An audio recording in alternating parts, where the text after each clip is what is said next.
Welcome back dear student. तो आपका फिर से स्वागत है फार्मा गाइड हिंदी इस यूट्यूब चैनल पे। अगर आप चैनल पे नए हैं तो प्लीज़ चैनल को सब्सक्राइब कर दीजिए और पास से दिए गए बेल घंटी को ज़रूर प्रेस कीजिए ताकि आने वाले अगले वीडियो की नोटिफिकेशन आप तक जल्द से जल्द पहुंच सके। तो चलिए शुरू करते हैं। आज कुछ बेसिक सी डेफिनेशन देखेंगे हम फार्मास्यूटिकल केमिस्ट्री के बारे में, डी फार्मेसी फर्स्ट ईयर के बारे में। तो एसिड्स किसे कहा जाता है, एसिड के बेसिक से डेफिनेशन आज हम डिस्कस करेंगे। तो एसिड्स किसे कहा जाता है? Acid is a substance which gives the hydronium ion that is the H+ ion in an aqueous solution is called as acid. For example dilute HCl, dilute HNO3 and H2SO4। अगर यह Cl वैसे decompose होता है या फिर aqueous solution के साथ उसकी रिएक्शन होती है तो वह हमें दो प्रकार के आयन यहाँ पर प्रोड्यूस करके देगा। जैसे कि HCl undergoes decomposition, it gives H+ plus Cl minus. तो इस तरीके से एसिड क्या रहते हैं, ऐसे सब्सटेंस रहते हैं जो कि अगर एक्वायस सॉल्यूशन के साथ रिएक्शन होती है तो वो हमें H+ आयन देते हैं। उसी तरह बेस क्या रहते हैं? Base is a substance which gives the hydroxyl ion that is OH ion in an aqueous solution is called as base.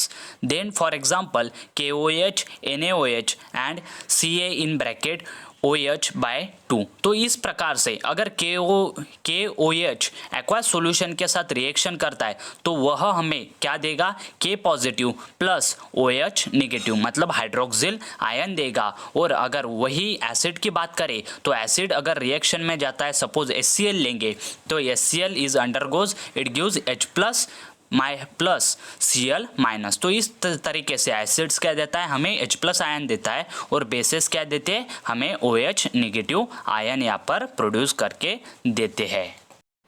Then हम बात करेंगे बफर के बारे में। तो बफर सॉल्यूशन किसे कहा जाता है? A solution which resists the changes in the pH upon the addition of small amount of acid or alkali। तो देखिए स्टूडेंट, यहाँ पर क्या होता है कि अगर एसिड या फिर अल्कली स्मॉल क्वांटिटी में भी अगर हमने किसी भी सॉल्यूशन में डाला तो वह क्या करेगा?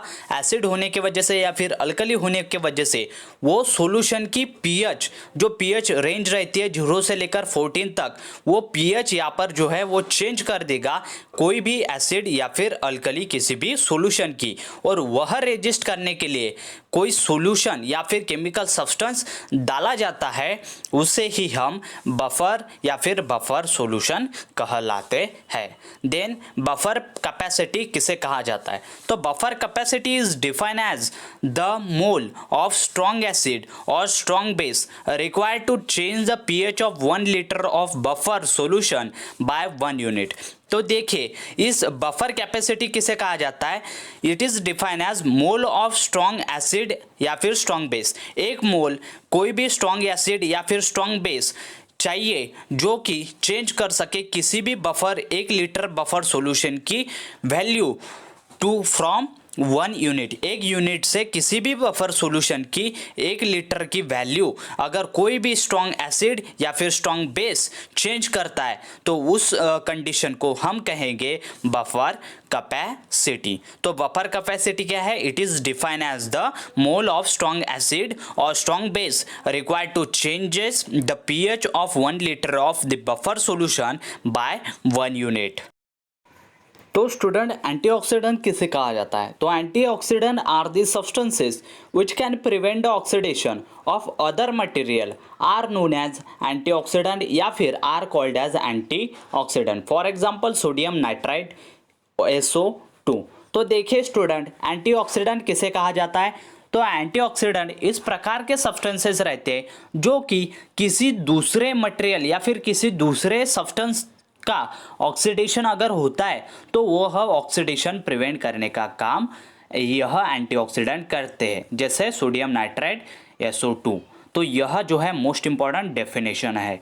उसके बाद गैस्ट्रोइंटेस्टाइनल एजेंट किसे कहा जाता है? तो गैस्ट्रोइंटेस्टाइनल एजेंट इस प्रकार के एजेंट रहते हैं या फिर ड्रग रहते हैं, the drugs which are use in the treatment of various gastrointestinal disorder are known as GIT agents. तो देखिए स्टूडेंट्स, गैस्ट्रोइंटेस्टाइनल एजेंट्स किसे कहा जाता है? तो इस तरीके के ड्रग्स या फिर इस तरीके के केमिकल सब्सटेंसेस जो कि किसी भी प्रकार के ट्रीटमेंट ऑफ वेरियस मतलब किसी भी प्रकार के गैस्ट्रोइंटेस्टाइनल डिसऑर्डर, मतलब जो आपका पेट रहता है या फिर आपकी एलिमेंट्री कैनाल रहती है या फिर आपकी पचन नलिका रहती है, उसमें अगर किसी भी प्रकार का डिसऑर्डर मतलब डिसीज या फिर रोग उत्पन्न होता है तो उसके ट्रीटमेंट के लिए जो है गैस्ट्रोइंटेस्टाइनल एजेंट्स लिए जाते हैं। जैसे अगर कई बार क्या होता है कि आपको एसिडिटी होती है तो एसिडिटी के लिए जो है गैस्ट्रोइंटेस्टाइनल एजेंट लिए जाते हैं। उसके बाद फ्लक्चुएशन होता है आपके स्टमक में ऑकर होता है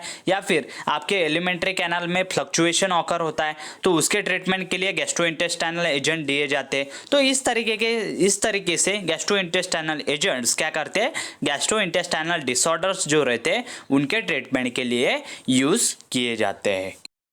देन स्टूडेंट 7 नंबर की डेफिनेशन है एसिडिफाइंग एजेंट। एसिडिफाइंग एजेंट किसे कहा जाता है? The substances which increases the level of acid in the stomach are called as acidifying agent. For example dilute HCl। तो देखिए स्टूडेंट, एसिडिफाइंग एजेंट उस तरीके के सब्सटेंसेस को या फिर इस तरीके के ड्रग्स को कहा जाता है जो कि इंक्रीज करता है। इंक्रीज मतलब बढ़ा देता है। क्या बढ़ा देता है? Level of acid in the stomach. जो आपका स्टमक रहता है उसमें हाइड्रोक्लोरिक एसिड रहता है जो कि आपका बढ़ा देने का काम करते हैं एसिडिफाइंग एजेंट। तो हाइड्रोक्लोरिक एसिड का मेनली रोल क्या है आपके स्टमक में? यह क्या करता है, जो भी खाना हम खाते हैं उसे अच्छे तरीके से पचाने का काम एसिडिफाइंग एजेंट या फिर HCl करता है जो हमारे स्टमक में प्रेजेंट रहता है। देन अक्लोरहाइड्रिया किसे कहा जाता है? Achlorhydria it means the absence of hydrochloric acid in the stomach. तो देखिए स्टूडेंट, एसिडिफाइंग एजेंट क्या करता है? इंक्रीज करता है level of acid in the stomach. और अक्लोरहाइड्रिया ऐसी कंडीशन रहती है जिसमें कि टोटली एसिड आपके स्टमक में एब्सेंट रहेगा। मतलब इससे क्या क्या प्रोड्यूस हो सकता है आपके बॉडी में? इससे आपका जो भी आप खाना खाते हैं वो खाना आपको अच्छे से पचेगा नहीं, मतलब अपचन का यहाँ पर जो है आपको डिसीज ऑकर हो सकता है। उसके बाद अगर आप जो खाना खाते हैं, हेल्दी फूड खाते हैं, वह अगर आपके बॉडी में एब्जॉर्ब नहीं होगा तो आपको ताकत कैसे मिलेगी? आपका ब्लड प्यूरिफिकेशन या फिर ब्लड आपका जो भी बनता है फ्रॉम द विटामिन B12 के एब्जॉर्प्शन से, वह कैसे बनेगा? तो अक्लोरहाइड्रिया के ट्रीटमेंट के लिए जो भी ड्रग्स यूज किए जाते हैं वो जल्दी से जल्दी लेने चाहिए। क्यों? क्योंकि उसके वजह से क्या होगा, हाइड्रोक्लोरिक एसिड आपके स्टमक में बढ़ जाएगा और जिसके वजह से क्या होगा कि आपके डाइजेशन के लिए मदद हो पाएगी। 9वीं डेफिनेशन है हमारी hypochlorhydria. It means the decrease in the secretion of dilute HCl in the stomach below the normal level। तो देखिए हाइपोक्लोरहाइड्रिया, अक्लोरहाइड्रिया और हाइपोक्लोरहाइड्रिया इन दोनों में डिफरेंस है। तो अक्लोरहाइड्रिया में अब्सेंस ऑफ HCl था, लेकिन हाइपोक्लोरहाइड्रिया में क्या होता है? It means the decrease in the secretion of dilute HCl। मतलब इसमें क्या होता है कि जो भी HCl हमारे स्टमक में सिक्रेट होता है वो क्या होता है, अचानक से डिक्रीज हो जाता है उसका secretion in the stomach below the normal level. Normal level से कम इसका क्या होता है, सिक्रेशन होता है हमारे स्टमक में। तो उसके लिए, उसके ट्रीटमेंट के लिए जो ड्रग यूज़ किए जाते हैं वो जो है एंटी हाइपोक्लोरहाइड्रिया उन्हें कहा जाता है। उसके बाद एंटासिड किसे कहा जाता है? Antacid the substances which neutralizes the excessive और abnormal acidity in the stomach are known as antacid. तो देखिए एंटासिड किसे कहा जाता है? ऐसे सब्सटेंसेस रहते हैं एंटासिड जो कि न्यूट्रलाइज करते हैं। क्या न्यूट्रलाइज करते हैं? एक्सेसिव और एबनॉर्मल एसिडिटी इन स्टमक। जो एसिडिटी स्टमक में ज़्यादा बढ़ चुकी है उसे क्या करते हैं, ये कम कर देते हैं। जैसे सोडियम बाइकार्बोनेट, मैग्नीशियम हाइड्रोक्साइड और एल्यूमिनियम हाइड्रोक्साइड जेल। यह थे कुछ एग्जाम्पल ऑफ एंटासिड। अगर ये वीडियो अच्छी लगती है तो लाइक कीजिए, चैनल को सब्सक्राइब कीजिए। इसका पार्ट 2 हम जल्दी लाएंगे। ये था पार्ट 1 वीडियो लेक्चर। तो thank you very much for watching the video till and.